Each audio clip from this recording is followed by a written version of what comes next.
Next topic है preamble. काफ़ी important topic है, एग्जाम में यहाँ से 1-2 क्वेश्चन आ जाते हैं। तो इसको समझ लेते हैं कि प्रियम्बल क्या होता है। प्रियम्बल बेसिकली डायरेक्शन देता है संविधान को, कॉन्स्टिट्यूशन को। डायरेक्शन का मतलब होता है कि जो ऑब्जेक्टिव है, कि जैसे आप मान लीजिए आर्टिकल लिखते हैं या थेसिस लिखते हैं, डेजिटेशन लिखते हैं, तो उसमें आप ऑब्जेक्टिव सेट करते हैं। ऑब्जेक्टिव वो होते हैं जो कि पूरी की पूरी रिसर्च वर्क को एक डायरेक्शन देते हैं कि रिसर्च कैसे होने वाली है, किस डायरेक्शन में जाना है। तो इसी प्रकार से जो प्रियम्बल है वो भी डायरेक्शन देता है, which set out the main objective which the constitution assembly intended to achieve. इसका मतलब है कि जो कॉन्स्टिट्यूशन असेंबली बनाई गई थी जिस पर्पज़ के लिए कि इससे कैसे संविधान बनेगा, उस चीज़ को जो है प्रियम्बल में डाला गया है कि संविधान किस प्रकार का है, उसका क्या ऑब्जेक्टिव है। Right, justice, liberty, equality, fraternity, यही सब बातें की गई इन संविधान में। राइट, तो इन सब के बारे में शॉर्ट में लिखा हुआ है प्रियम्बल के अंदर। Okay, preamble which is based on the objective resolution, जो कि जवाहरलाल नेहरू के द्वारा उसको लाया गया था ड्राफ्ट को, और कॉन्स्टिट्यूशन असेंबली में इसको अडॉप्ट किया गया था। वो जो ऑब्जेक्टिव रेजोल्यूशन था वही टोटली बेसिकली बोल सकते हैं कि प्रियम्बल जो है उसी पे आधारित है, उसी के आधार पर बनाया गया था प्रियम्बल को। ओके, जिसमें जवाहरलाल नेहरू ने बात की थी कॉन्स्टिट्यूशन असेंबली में कि संविधान किस प्रकार का होगा। उसमें हम बात करेंगे जस्टिस की, लिबर्टी की, राइट, इक्वालिटी की, इस सब के बारे में बात की थी। तो उसी के आधार पर प्रियम्बल को बनाया गया है। Okay, and it has been amended by the 42nd amendment. देखिए, भारतीय संविधान का जो 42nd अमेंडमेंट है 1976 का, काफ़ी इंपॉर्टेंट है। यहाँ से एग्जाम में बहुत सारे क्वेश्चन आते हैं, तो आपको इसको अच्छे से याद कर लेना है। कभी कभी तो यही पूछ लिया जाता है कि जो 42nd अमेंडमेंट है कब हुआ था, तो लाइक 1976। ओके, सो इसमें 3 वर्ड को, नए 3 वर्ड को जोड़ा गया था, socialist, secular, integrity, which is added in the preamble under this amendment act 1976। और इसके पहले एक केस था, काफ़ी फेमस केस है, आप लोगों ने पढ़ा होगा इसके बारे में, Keshavananda Bharati versus state of Kerala, 1973 वाला केस। तो इसके पहले जो केस था 1960 का, जिसमें सुप्रीम कोर्ट ने जो ऑर्डर दिया था, जो वर्डिक्ट था, उसको बदलते हुए, उसको ओवररूल करते हुए फिर उन्होंने बताया, क्लियर किया कि जो प्रेम्बल है बेसिकली हमारे संविधान का हिस्सा है। It is not essential part of constitution, this is a part of constitution and subjected to amending the power. मतलब ये है कि पार्लियामेंट के पास अधिकार है कि उसको बदल सकता है, चेंज कर सकता है, प्रेम्बल के अंदर बदलाव हो सकता है, जो कि हमारे संविधान को एक बेसिक स्ट्रक्चर प्रोवाइड कराता है। Okay, of the constitution as found in the preamble, it is not destroyed. Okay, इसको हम खत्म नहीं कर सकते। ये जो हमारा जो प्रेम्बल है, this is the part of constitution. ये एसेंशियल पार्ट नहीं है, लेकिन दिस इज द सब, जिसको हम बदल सकते हैं, चेंज कर सकते हैं, जो कि हमारे संविधान को एक बेसिक स्ट्रक्चर प्रोवाइड कराता है, जिसको हम प्रियम्बल बोलते हैं। ओके,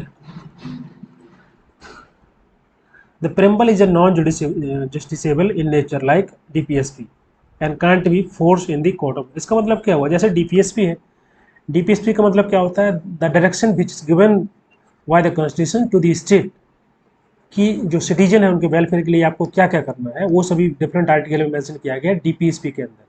तो इसी प्रकार से प्रियम्बल है, प्रियम्बल में जो बात की गई जस्टिस की, कि सोशल जस्टिस होनी चाहिए, economical justice, political justice, equal opportunity मिलनी चाहिए सबको।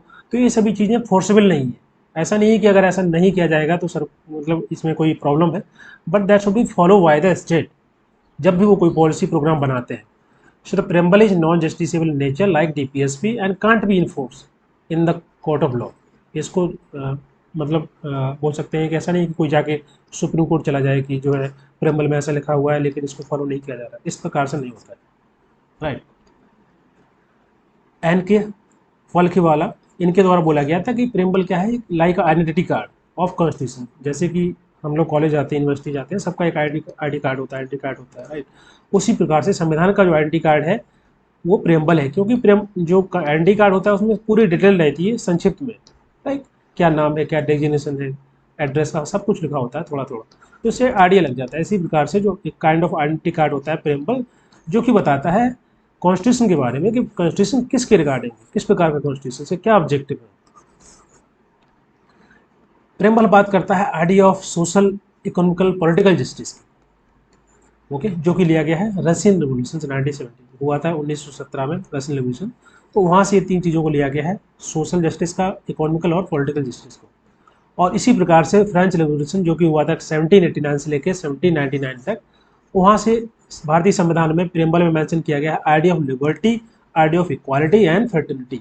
ये तीनों चीज़ें मेंशन की गई प्रियम्बल में भारतीय संविधान में, जो कि ली गई है कहाँ से, फ्रेंच रेवोल्यूशन से। ये एग्जाम में क्वेश्चन आ सकता है कि जो आइडिया है सोशल इकोनॉमिकल पॉलिटिकल जस्टिस का कहाँ से लिया गया। Okay, so preamble state that the objective to be secure for every citizen are justice, liberty, equality, fertility. Justice किस प्रकार का होना चाहिए, सोशल जस्टिस होना चाहिए, इकोनॉमिकल जस्टिस और पॉलिटिकल जस्टिस होना चाहिए। लिबर्टी, लिबर्टी मतलब थॉट्स का, एक्सप्रेशन का, आप क्या क्या विश्वास करते हैं, आपका क्या बिलीफ है, क्या फेथ है, आप किस चीज़ को परसिव करना चाहते हैं, कौन सा रिलीजन फॉलो करना चाहते हैं, वो सभी लिबर्टी आपके पास है। इक्वालिटी मतलब होता है कि स्टेटस, राइट, किसी प्रकार का जो कास्ट डिस्क्रिमिनेशन होता है वो नहीं होना चाहिए, सबको बराबर अपॉर्चुनिटी मिलनी चाहिए, अपॉर्चुनिटी मिलना चाहिए, राइट, किसी प्रकार का जो है डिस्क्रिमिनेशन नहीं होना चाहिए।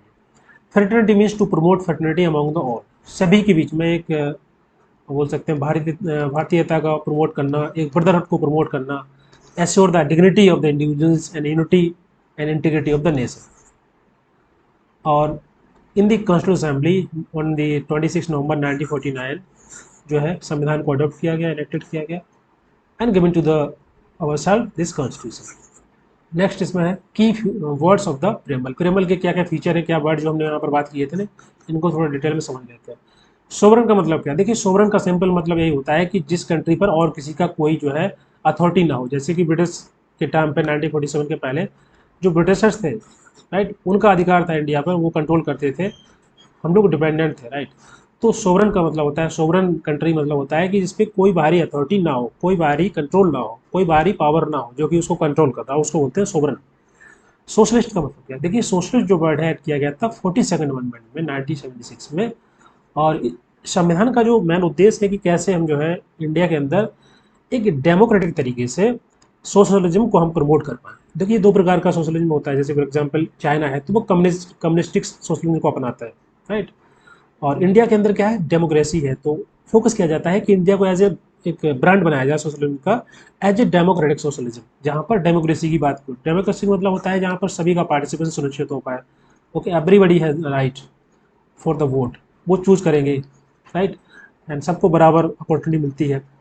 तो डेमोक्रेटिक तरीके से, प्रजातांत्रिक तरीके से सोशलिज्म को प्रमोट करना, ये सोशलिस्ट का मतलब होता है। सेकुलर का मतलब क्या है, देखिए सेकुलर का मतलब सिंपल यही है, this is also added by the 42nd constitution amendment 1976। इसका मतलब है प्रिंसिपल ऑफ सर्व धर्म समभाव इन्वेस्टेड इन इंडिया। इसका मतलब है कि जो है जो स्टेट है, जो कंट्री है, वो नॉन रिलीजियस नहीं है, ना ही एंटी रिलीजियस है।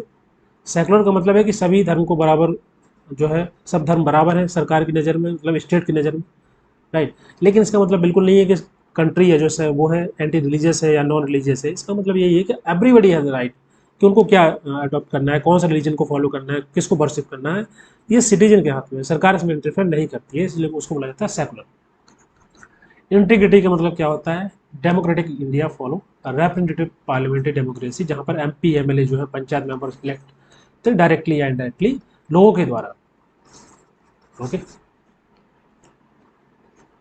preamble however envisages not only political democracy but also social and economic democracy।